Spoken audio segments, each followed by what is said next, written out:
Hello, today we're going to demonstrate the setup and operation of a total station. We're going to set up over top of this hub and tack. You want to take the tripod and extend the legs out to about chest high. Take one leg, preferably uphill, and set the tripod roughly over top of the point.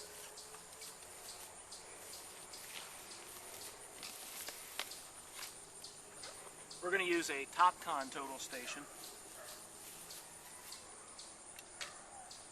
Never leave the instrument setting on the tripod without having it anchored down.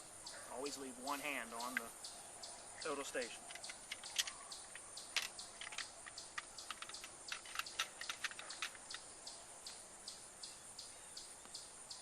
Once it's on the tripod, you don't have to overly tighten it, but once it's securely fastened, it will not fall off.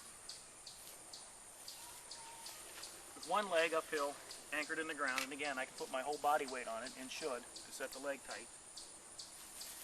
I can look through the optical plummet, or in some cases they have a laser plummet, and as I look through the optical plummet, I'll see the tack. I can take the two legs by themselves, and as I look through, can maneuver around until I see the hub and the tack. And I don't have to be exactly on the tack, just roughly. And then go ahead and set the legs. Again, put your whole body weight on it to set it tight. Don't jar them, because it jars the head of the instrument. But you do want to set them tight. Now as I look through the optical plummet, I can turn the level of screws, and it will move the optics, it'll move the crosshairs until I'm over top of the tack.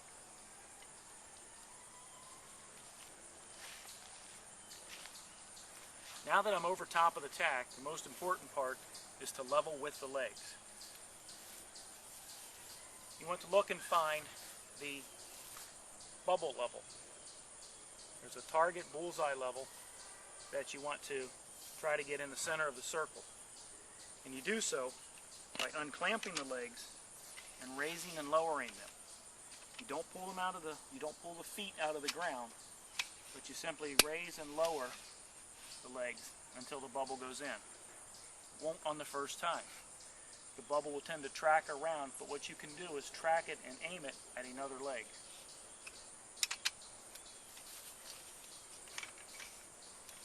And you may have to do that 2 or 3 times.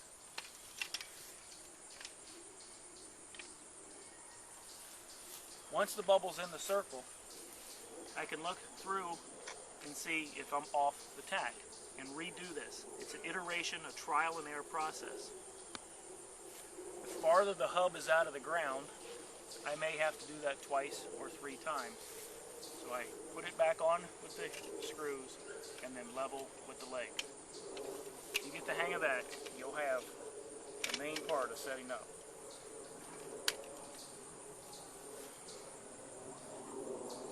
Notice it only takes a slight amount of adjustment on the 3rd time, and I can just barely adjust the legs.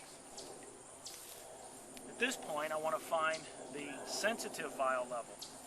This vial level is about 30 times more sensitive than the bubble, and you'll rotate the head of the instrument. If it doesn't rotate, it means that something is clamped. Never force it. Never force it. Unclamp and make sure that it spins freely. And turn it until the vial level is now over 2 of the screws. Using thumbs in and thumbs out, using these as a gear, working these as a pair, the bubble will follow your left thumb. And then turn it 90 degrees, turn the head of the instrument 90 degrees, and I use the other screw by itself and level in the other direction. You're leveling in one axis with the 2 screws, and then on the second axis by the single screw. I can then check to see if I've moved off of the tack, and you probably will a slight bit, in which case you can loosen. You don't take that all the way off, but loosen the head of the instrument, and you can slide the head around just a little bit to get it over top of the point. Tighten it back up. And and then we'll check levels one more time.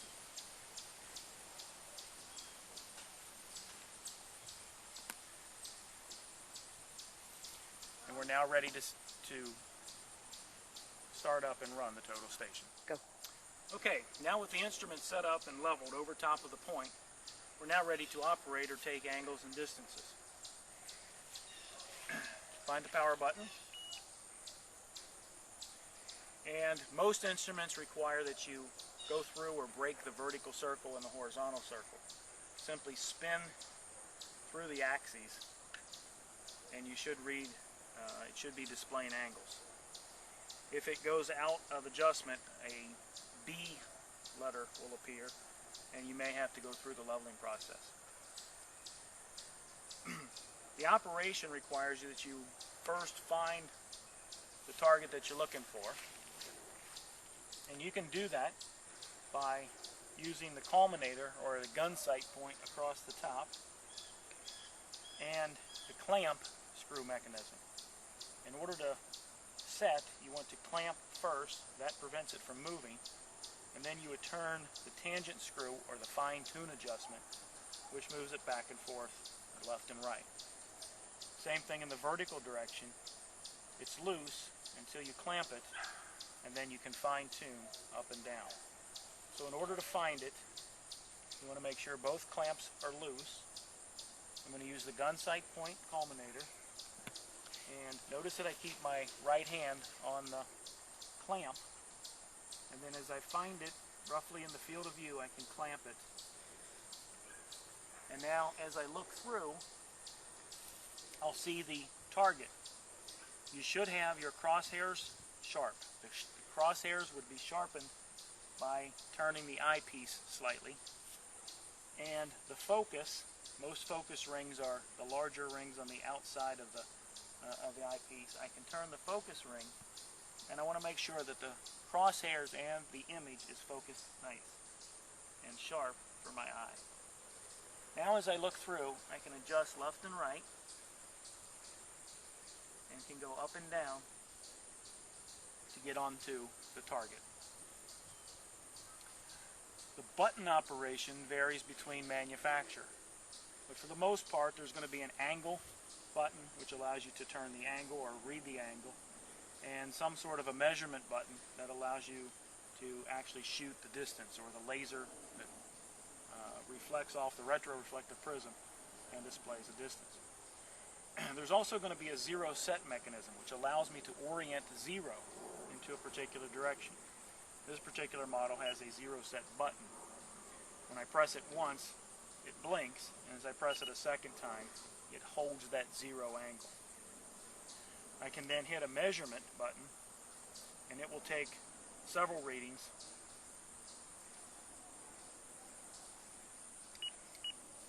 and it will display the distance between here and the target. In this case, 11.985.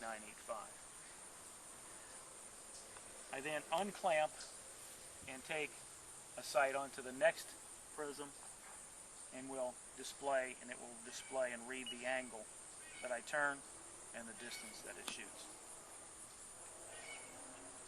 One thing to remember is to never force it.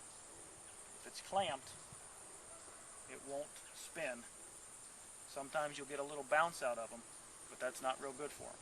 You want to make sure that they're always unclamped. Certainly don't need to over-tighten them. Finger tight, lightly finger tight is fine, and you can fine-tune adjust. If for some reason they are run all the way out of travel, you need to bring it back to the mid-range, and generally there is a line of some sort that puts it at the mid-range travel. So again,